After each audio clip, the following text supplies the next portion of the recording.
In this video, we're going to take a look at how to estimate a square root. To refresh your memory, a square root is one of two equal factors of a number. So for example, the square root of 100 is 10, because 10 multiplied by 10, or 10 squared, equals 100. See, 10 squared, square root. Kind of makes a connection.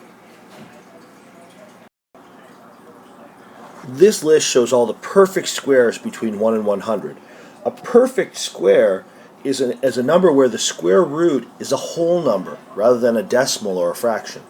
So in this case, we see there are 1, 2, 3, 4, 5, 6, 7, 8, 9, 10 perfect squares between 1 and 100.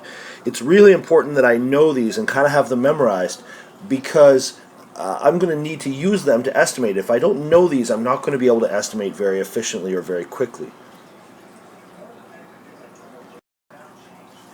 As a little side hint, if you're a person that struggles to remember what the square roots are, try and remember what a few basic ones are and use those to build. So for example, if I can at least remember that the square root of 25 equals 5, then what I have to think to myself if I want to find the next available square root is, since 5 times 5 is 25, what's 6 multiplied by 6? Hopefully I've got a strong enough multiplication table to know that that's 36, so that means that the square root of 36 is equal to 6. So I can use that knowledge to build on the ones I already know to figure out the ones that I might be forgetting. So let's get on to estimating. Here I want to find the square root of 37. What I need to do is I need to consider what square roots I know that are whole numbers that are on either side of 37. So for example, the square root I know that's less than 37 is the square root of 36. And I happen to know that that answer is 6. And over on the other side, the next square root I know is the square root of 49. And that is 7. What that means is that the square root of 37 must fall somewhere between the square root of 36 and the square root of 49, which means it must fall somewhere between 6 and 7. So now I know that my answer is going to be 6 decimal something, because that's the only way I can describe a number that's between 6 and 7. What I have to think about next is 37 closer to 36 or closer to 49? It's obviously very close to 36, which means if I consider this line here like a number line, then I'm going to place this number very close to the square root of 36, which is 6. Looking at where it is right now, I'm going to estimate that the square root of 37 is 6 decimal 1. Now I'm going to check with the calculator and see how close I came.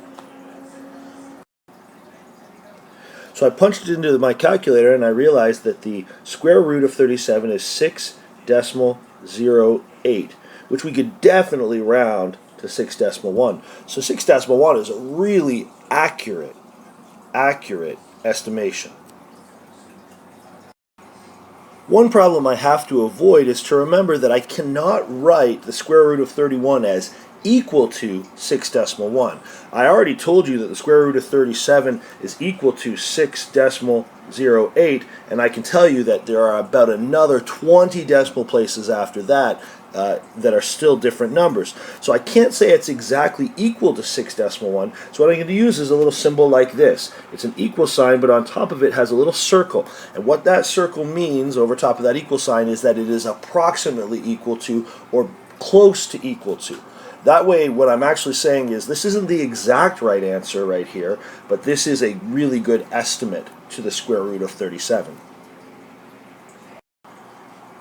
Let's try now with a much larger number, the square root of 6,200.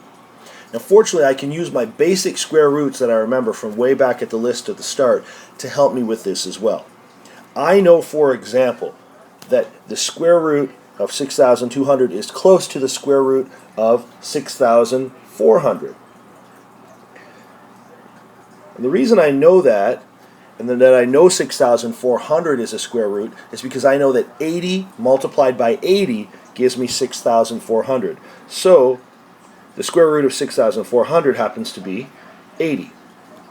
Over here on the other side I have to think, what is the square root that comes closest on the other side? Well, we've already talked about it earlier, I think.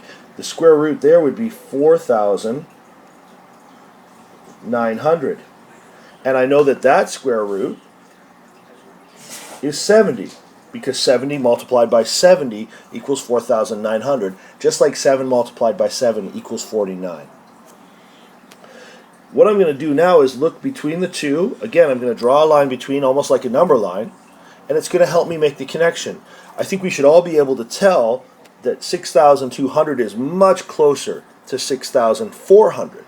So I'm going to draw a line down to a pretty close location to 6,400. That means that my square root is going to be much closer to 80 than it is to 70. Because there's about 10 places between, I'm going to estimate the square root to be 78. I'm going to pause for a second and check with the calculator, and we'll see how close I was. So I did pretty well. The square root is actually 78.7. So technically it's probably a little close to 79. But let's remember, I'm estimating here. I'm only off by 0.7. That's really, really accurate. One last time, I need to remember that as I've written this right now, it's technically incorrect. The square root of 6,200 is not exactly 78, and that's what the equal sign means, exactly equal to. 78 is an estimate. So once again, I have to add a little circle on top, and that makes this an approximately equal to 78, meaning that anyone who sees this knows that I'm estimating, and just that my estimate is a good estimate, so that's a good one. I think what frustrates students at times is when teachers ask them to estimate, they find that it actually takes longer than calculating the answer, and they have a hard time imagining why would I estimate if I could actually just calculate the correct answer.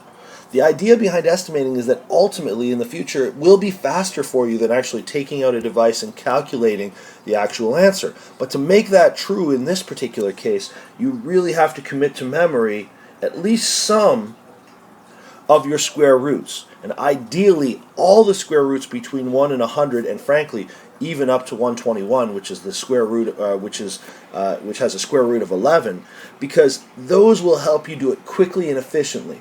If you're not estimating quickly and efficiently, then there's really no point to estimating at all, and it won't help you. Good luck.